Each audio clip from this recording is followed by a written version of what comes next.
Sudah ketemu. Ya nanti kita berproses sambil kita juga apa? Sudah saya sampaikan Pak Kapolda. Nanti Pak Kapolda yang memberikan penjelasan. Rekan-rekan sekalian, kami tim hukum Jabar Istimewa akan membacakan somasi terbuka ya, yang dimana selain melanggar Undang-Undang 158, Undang-Undang Nomor 3 Tahun 2020, yang di situ memuat tentang tuntutan pidana 5 tahun dan juga denda 100 miliar, adalah satu berita yang menyesatkan, yang berbau tidak benar yang disampaikan depan umum ya. Tentu ini juga berita bohong yang menurut kami setelah ditelusuri bahwa ini berbau tidak benar ya. Kemudian yang lain adalah menghasut, mengajak dan menjelek-jelekan tokoh-tokoh tertentu. Menurut kami ini tidak pantas dan menghasut, dan ini sudah melanggar hukum. Untuk itu kami memberikan waktu 1 kali 24 jam untuk segera meminta maaf kepada masyarakat Jawa Barat. Kalau tidak, maka kami tim hukum Jabar Istimewa akan mengambil langkah hukum, melaporkan saudara kepada pihak kepolisian dan memprosesnya secara Gubernur Jawa Barat atau Deddy Mulyadi sudah merevisi UMSK Jawa Barat. Tetapi revisi UMSK tersebut justru makin hancur, makin merugikan buruh. Deddy Mulyadi merubah revisi UMSK Jawa Barat itu sepertinya hanya untuk main-main, memancing emosi buruh, kemudian seolah-olah patut diduga KDM ini playing victim, bahwa dia ditekan buruh, bahwa dia sudah mengakomodir usulan-usulan buruh, bahwa dia ingin menjaga perusahaan di Jawa Barat jangan ada PHK. Justru revisi UMSK itu banyak PHK. Gimana banyak PHK? Dalam revisi UMSK yang baru, pabrik kecap dan pabrik roti upahnya di atas pabrik Samsung, pabrik elektronik Epson, pabrik elektronik Panasonic. Masuk akal nggak? Ini permainan apa lagi yang sedang dimainkan oleh Deddy Mulyadi? Bagaimana mungkin industri nasional mau dimatikan oleh Deddy Mulyadi, tapi industri asing dijagain? Apa itu industri asing? Yaitu Samsung, yaitu Epson, yaitu Panasonic. Ini ada apa? Deddy Mulyadi ini ada apa? Pencitraan apa lagi yang dia bangun? Kita bukan tidak setuju investasi asing ya, setuju investasi asing itu setuju. Silakan bermasuk ke Indonesia berbondong-bondong, tapi nggak masuk akal. Industri kecap dan roti mau dimatiin sama Deddy Mulyadi. Industri Samsung, Epson, Panasonic dijagain. Upahnya lebih rendah dari pabrik kecap dan pabrik roti. Udah stop Deddy Mulyadi pencitraan. Mungkin sebagian dari kalian masih ingat beberapa hari yang lalu ada seorang pendemo yang menghina, mencaci maki seseorang KDM, Kang Deddy Mulyadi sebagai Gubernur Jawa Barat dengan kata-kata kotor dari mulutnya. Singkat cerita, orang ini udah bertemu langsung oleh KDM dan ya sesuai prediksi kita bersama, sosok KDM yang begitu lembut, begitu baik sama orang lain, ya menerima orang yang mencaci maki itu dengan senyuman, sapaan lembut, layaknya seorang tamu.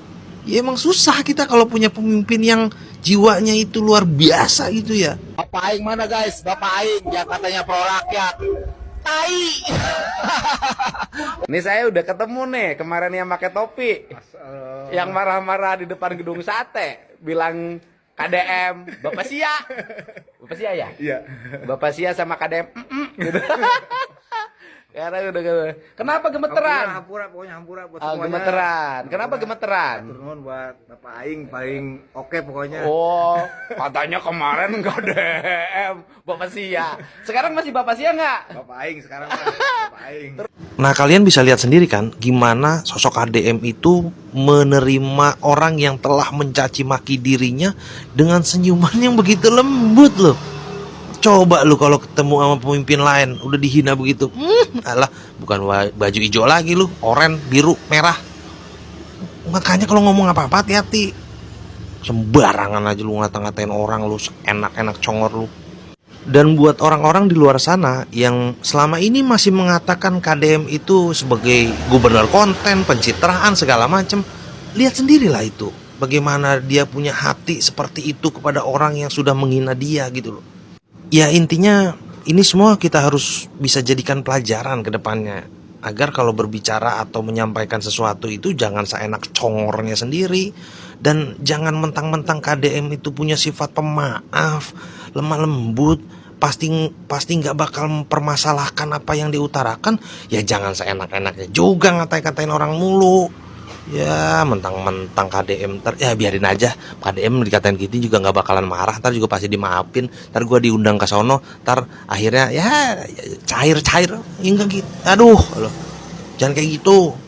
Jangan suka memanfaatkan kebaikan yang telah diberikan orang lain kepada kita. Dan mungkin buat warga Jawa Barat dan sekitarnya, kita nih bangga punya pemimpin dan gubernur seperti KDM. Mungkin kemarin kita pernah merasakan sakit hati karena kata-kata beliau kepada KDM ya. Tapi karena sekarang KDM sudah memaafkan, ya kita harus mencontoh pemimpin kita. Intinya jangan sampai menindaklanjuti dengan hal-hal yang tidak diinginkan. Kita contoh pemimpin kita ini udah mempunyai jiwa pemaaf. Kita juga harus memaafkan. Ya semoga jadi pelajaran buat beliau dan kita semua agar kedepannya bisa lebih baik dan tidak mengutarakan kata-kata kotor kepada orang lain. Mang pernah lihat video ini nggak? Video mana, Mang Iwan? Ini nih. Oh, Pak.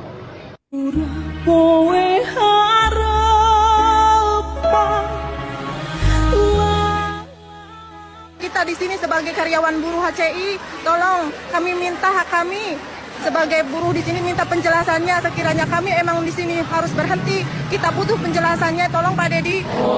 Aduh, iya kasihan ya Mang Iwan. Iya, Mang kasihan. Ya mudah-mudahan segera dapat kejelasan lah. Ya minimal dapat pekerjaan yang baru. Ya amin, Mang, semoga. Mang Iwan tahu nggak kenapa bisa kejadian kayak gitu? Emang kenapa kalau kata Mamang? Ya kemungkinannya karena perusahaannya mungkin nggak sanggup bayar upah buruhnya yang dirasa terlalu mahal, terlalu tinggi.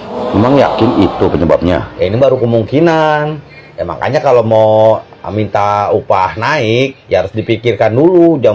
Jangan cuma sekedar marah-marah, teriak-teriak, nabrak-nabrak pagar. Dipikirkan dulu perusahaan kita sehat apa enggak. Takutnya kita minta gaji naik tinggi, perusahaan lagi nggak sehat. Akhirnya apa? Gulung tikar, kabur. Yang rugi siapa? Buruh-buruh juga. Oh iya, emang benar juga. Nah, udah gitu kalau udah kayak begitu minta tolongnya ke siapa? Saya dengar tadi minta tolongnya malah ke KDM. Iya, tadi saya dengar minta tolong ke KDM. Ya kenapa nggak ke presidennya?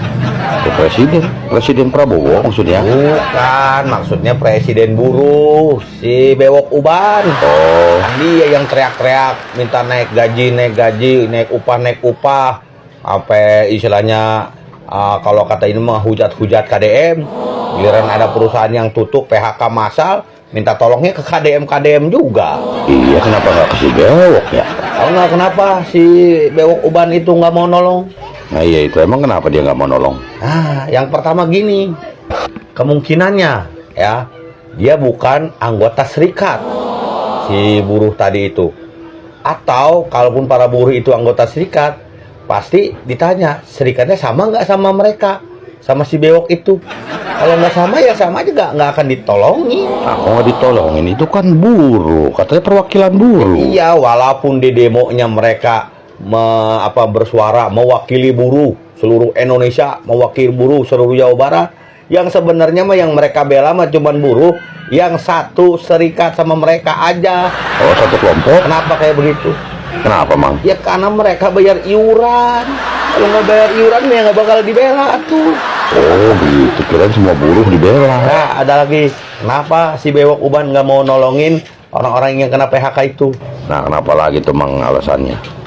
Ya lebih baik dia teriak-teriak minta kenaikan upah. Karena apa? Kalau kenaikan upah, kemungkinan iuran untuk dia naik, nambah. Tapi kalau ngebela yang PHK, mau dapat duit dari mana? Orang namanya di PHK kan udah nggak punya gaji kalau di PHK mah. nggak ada pemasukan. Oh, itu mah ujung-ujungnya duit atau UUD namanya. Ya itu makanya. Oh, jadi para buruh itu bayar iuran, Mang. Nah, sekarang tahu nggak gimana seharusnya perserikatan itu fungsinya apa? Emang seharusnya perserikatan itu berfungsinya seperti gimana, Mang? Ya seharusnya mah yang namanya perserikatan itu kan perwakilan dari buruh, perpanjangan suara dari buruh. Jadi suara buruh itu aspirasi ditampung dan dilakukan pertemuan atau mediasi dengan apakah pihak perusahaan atau pihak pemerintahan setempat. Harusnya begitu. Bukan cuman sekedar ngajak demo, ngasih jadwal demo, ngasih konsumsi demo dan sebagainya. Kalau kayak gitu mah itu sama aja kayak koordinator demo, bukan serikat. Oh iya ya. Calo demo. Iya. Tapi saya dari tadi heran mah. Kenapa heran? Dari awal Mamang tuh nanya sendiri, tapi jawab sendiri, udah kayak orang. Tar dulu, jangan sembarangan nyebut kayak begitu. Ya tadi kan memang begitu. Ya itu kan bapak guru, ibu guru juga begitu. Mereka udah tahu jawabannya, tapi tetap nanya ke muridnya. Iya, tapi kan Mama bukan guru. Oh iya. Jangan lupa dosa, saya cuma bilang oh iya. Iwan tahu nggak? Saya punya lagu nih buat si Bewok Uban. Punya lagu? Lagu apa, Mah? Gini. Maju tak gentar membela yang bayar.